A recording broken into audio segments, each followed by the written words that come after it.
नमस्कार दोस्तों। श्रीलंका ने इकोनॉमिक इमरजेंसी डिक्लेयर कर दिया है।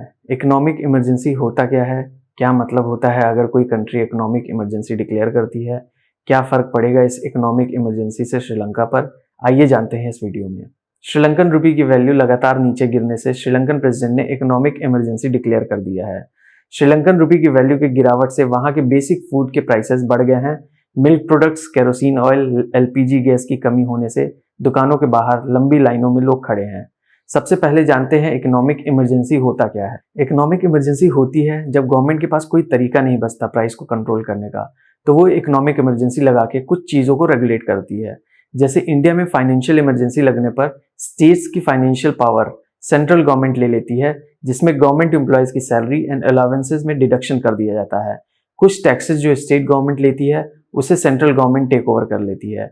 कभी कभी जब एक्सटर्नल वॉर हो रहे होते हैं तब भी कंट्रीज इकोनॉमिक इमरजेंसी लगाती है ताकि कंट्री के इकोनॉमिक रिसोर्सेज को वॉर की तरफ डाइवर्ट कर लिया जाए। श्रीलंका का केस क्या है, बता दूं कि श्रीलंका ज्यादातर बेसिक फूड प्रोडक्ट बाहर से इंपोर्ट करता है और कोई भी चीज इंपोर्ट करने के लिए उसकी पेमेंट डॉलर में करनी होती है। ये सब आपको पता होगा। श्रीलंका का टूरिज्म सेक्टर कोविड की वजह से बंद हो जाने के कारण उसकी डॉलर में अर्निंग कम हो गई और श्रीलंका ऐसा कोई मेजर एक्सपोर्टिंग कंट्री नहीं है जिससे वो बेच के डॉलर कमा सके। अगर कंट्री के पास डॉलर नहीं आ रहे तो वो जो बचे हुए डॉलर हैं उसे कम खर्च करेगी, बट बेसिक फूड प्रोडक्ट्स हैं उसे तो खरीदना पड़ेगा। श्रीलंका इसी सिचुएशन में इस समय फंसा है। इस सिचुएशन को रोकने के लिए 2020 में श्रीलंका के कुछ प्रोडक्ट्स बैन किए थे ताकि वो अपने पैसे बचा सकें, जैसे strawberries, vinegar, wet wipes, spices और शुगर। मार्च 2021 में गवर्नमेंट ने व्हीकल्स के इंपोर्ट को भी बैन कर दिया था ताकि वो अपने डॉलर को अननेसेसरी चीजों में ना खर्च करें। ऐसा क्या हो गया कि श्रीलंका रुपी तेजी से नीचे जा रहा और इमरजेंसी डिक्लेयर करनी पड़ी। आप लोगों को पता होगा कोविड के बाद से टूरिज्म इंडस्ट्री ऑलमोस्ट बंद हो गई है। श्रीलंका ऐसी कंट्री है जो अपनी ज्यादा अर्निंग टूरिज्म से कमाती है। टूरिज्म के न होने से अगर पिछले साल से कंपेयर करें तो श्रीलंका की इकोनॉमी 3.6% श्रिंक कर गई है। श्रीलंकन रुपी 7.5% नीचे गिर गई है यूएस डॉलर के अगेंस्ट। सितंबर 2019 में $1 180 श्रीलंकन रुपी के इक्वल था और सितंबर 2021 में $1 200 श्रीलंकन रुपी के इक्वल है। अगर इसे और सिंप्लीफाई करूं महंगाई को ध्यान में रखते हुए, तो जो सामान 2019 में 180 खर्च करने पर श्रीलंका को मिल जाती थी, वो भी प्री कोविड जब टूरिज्म सेक्टर बूम पे था, अब श्रीलंका को वही सामान खरीदने के लिए 200 रुपए खर्च करने पड़ेंगे, और वो तब जब श्रीलंका के पास कोई कमाई नहीं है। और अगर आप ये बोले कि सारी कंट्रीज कोविड से परेशान है, तो इंडिया का एग्जांपल ले लेते हैं। इंडिया का देखें तो सितंबर 2019 में $1 71 रुपीज का था और वो आज सितंबर 2021 में 73 से 74 रुपीज के आसपास होवर कर रहा है। डिफरेंस आप देख सकते हैं। दूसरी तरफ श्रीलंका का फॉरेन रिजर्व जो कि नवंबर 2019 में $7.5 बिलियन का था, वो अब सिर्फ $2.8 बिलियन का रह गया है। वही इंडिया का देखें तो इंडिया के पास $600 बिलियन रिजर्व है। फॉरेन रिजर्व एक करेंसी रिजर्व होता है कंट्री के पास, जिसे तब यूज किया जाता है जब आप किसी इमरजेंसी में हो। गवर्नमेंट ने फॉर्मर आर्मी जनरल को अपॉइंट किया है as a commissioner of essential services, जो ये देखेगा कि कोई ट्रेडर या रिटेलर अपने पास फूड को स्टॉक तो नहीं कर रहा, और अगर कर रखा है तो उसे सीज कर लिया जाए। और ये भी देखना है कि फूड महंगे दामों पे ना बल्कि जो गवर्नमेंट ने प्राइस डिसाइड किया है उस पे दिया जाए। अगले 16 दिन तक श्रीलंका में कोविड केसेस को बढ़ते देख कर्फ्यू लगा दिया गया है और गवर्नमेंट ने सिटीजन से अपील किया है कि वो फ्यूल का यूज कम करे, ताकि गवर्नमेंट जो फ्यूल बाहर से खरीदेगी उसी फ्यूल के पैसे से वो मेडिसिन और कोविड वैक्सीन खरीदने में लगाएगी। अब ये कर्फ्यू क्यों लगाया गया है ये आप सब समझ सकते हैं।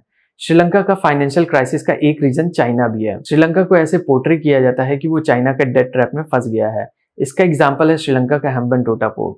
श्रीलंका ने चाइना से लोन लिया हैम्बनटोटा पोर्ट को डेवलप करने के लिए, बट फिर श्रीलंका ने चाइना के लोन को चुका नहीं पाया, तो चाइना ने हैम्बनटोटा पोर्ट को टेक ओवर कर लिया और वहां पे अपना मिलिट्री बेस बना लिया। ये पोर्ट चाइना ने श्रीलंका से लीज पे लिया है और जब तक लोन का अमाउंट रिकवर नहीं हो जाता चाइना का कंट्रोल इस पे रहेगा। अगर फिगर्स की बात करें तो 2008 से 2012 तक 60% फॉरेन बोरोइंग श्रीलंका का सिर्फ चाइना से आया है।